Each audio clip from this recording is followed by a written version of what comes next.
Hello, welcome and வணக்கம். இன்றைக்கி நாம் நெல்லிக்காய் ஜூஸ் தான் செய்ய போகிறோம். அதுவும் கொஞ்சம் வித்தியாசமான சுவையில் செய்ய போகிறோம். இந்த ஆரோக்கியமான நெல்லிக்காய் ஜூஸை வாரத்துக்கு 2 முறை எடுத்துக்கிடலாம். இப்போ வாங்க அந்த நெல்லிக்காய் ஜூஸ் எப்படி செய்யலாங்கிறத பார்த்துடலாம். ஃபஸ்ட்டு இந்த ரெசிபி பண்ணுறதுக்கு நம்ம பெரிய நெல்லிக்காய் எடுத்துக்கிடலாம். இந்த ஜூஸை சின்ன நெல்லிக்காவை பயன்படுத்தி செய்யக்கூடாது. இந்த பெரிய நெல்லிக்காயிலுமே நல்லா விளைஞ்ச நெல்லிக்காவாக பார்த்து எடுத்துக்கோங்க. கொஞ்சம் பிஞ்சு நெல்லிக்காவாக இருந்தால் தூர்ப்பு சுவை அதிகமாக இருக்கும். அது மட்டும் இல்லை, நல்ல நாட்டு நெல்லிக்காவாக இருந்துச்சு அப்படின்னா அதில் ஃபுல் ஹெல்த் பெனிஃபிட்ஸுமே நம்மளுக்கு கிடைக்கும். இப்போ இந்த நெல்லிக்காய்களை இதை மாதிரி குட்டி குட்டி பீசஸாக கட் பண்ணிக்கோங்க. அதில் பார்ட் இருக்கும் இல்லையா, நம்ம அதை கீறோம் அப்படின்னாலே இந்த விதைகள் தனியாக எடுத்துடலாம். இப்போ இதை அப்படியே மிக்ஸி ஜாருக்கு மாற்றிக்கோங்க.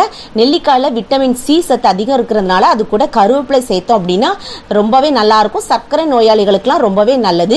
இது அழுவுனது புழுன கருவேப்பிலையெல்லாம் சேர்த்துறாதீங்க. நல்லா ஃப்ரெஷ்ஷான கருவேப்பிலையை ஒரு இனுக்கு சேர்த்துட்டு அது கூட ஒரு சின்ன துண்டு இஞ்சி சேர்த்துக்கோங்க. அடுத்ததாக உப்பை மிஸ் பண்ணாமல் சேர்த்துக்கோங்க.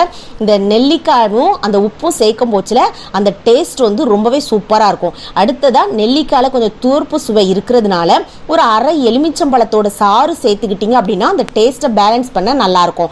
முதல்ல அரைச்சி எடுத்துக்கோங்க. இப்போ தேவையான அளவுக்கு தண்ணி ஊற்றி இதை நல்லா கிரைண்ட் பண்ணி எடுத்துகிட்டு வந்துக்கோங்க. இப்போ நம்ம இதை அப்படியே குடிக்க முடியாது, நிறைய திப்பி திப்பியாக இருக்கும். அதனால இதை நல்லா வடிகட்டி எடுத்துக்கிடலாம்.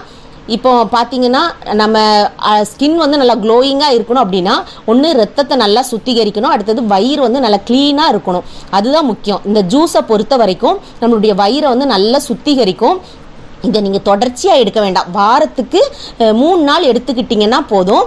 இதில் வந்து இனிப்பு, அதாவது சர்க்கரைலாம் தயவுசெய்து சேர்த்துறாதீங்க, அது நல்லது கிடையாது. அப்படி இல்லைன்னா நம்ம நாட்டு சர்க்கரை தேனோட சேர்த்துக்கலாம். இப்போ இதனுடைய சக்கையை நீங்கள் தூர போட்டுருங்க, அதாவது செடி மூட்டுக்குள்ள வேர் பகுதியில் போட்டு விட்டுருங்க. இப்போ தேவையான அளவுக்கு நீங்கள் தண்ணி கலந்துக்கோங்க. நீங்கள் டேஸ்ட் பண்ணி பாருங்கள், எந்த அளவுக்கு தண்ணி தேவைப்படுதோ அந்த அளவுக்கு கலந்துட்டு இதை நீங்கள் சர்வ் பண்ண வேண்டியதான். இதை நீங்கள் அப்படியே குடிச்சிட்டு வரலாம். சில பேருக்கு காலையிலே வெறும் வயிற்றில் குடிச்சிங்கன்னா கொஞ்சம் காந்தினது மாதிரி இருக்கும். அப்படின்னா ஏதாவது சாப்பிட்டுட்டு ஒரு 10 மணிக்கா அப்படின்னா சாயங்காலம் ஒரு 5 மணிக்காவோட நீங்கள் குடிக்கலாம். இப்போ நான் ஒரு இதில் நாட்டு சர்க்கரையும் இன்னொரு இதில் தேனும் சேர்த்துருக்கிறேன். நல்லா ஒரிஜினல் தேனாக பார்த்து சேர்த்துக்கோங்க. இந்த ஒயிட் சுகர் தயவு செய்து சேர்க்க வேண்டாம், அதை அவாய்ட் பண்ணிருங்க. இந்த வெயில் நேரத்தில் இதை மாதிரி ஜூஸ் போட்டு குடிச்சிங்க அப்படின்னா ரொம்பவே எனர்ஜெட்டிக்காக இருக்கும். அது மட்டும் இல்லை, நம்மளுடைய சூட்டை தணிக்கக்கூடியதாகவும் இருக்கும். அதனால நெல்லிக்காய் அந்த சீசன் டைமில் வாங்கி கண்டிப்பாக நெல்லிக்காய் ஜூஸ் இதே மாதிரி செஞ்சு பாருங்க. செஞ்சு பார்த்து உங்களுக்கு பிடிச்சிருந்துச்சு அப்படின்னா லைக் பண்ணுங்க, ஷேர் பண்ணுங்க, சப்ஸ்கிரைப் பண்ண கேண்டி ஸ்டோர் தமிழுக்கு மறக்காதீங்க.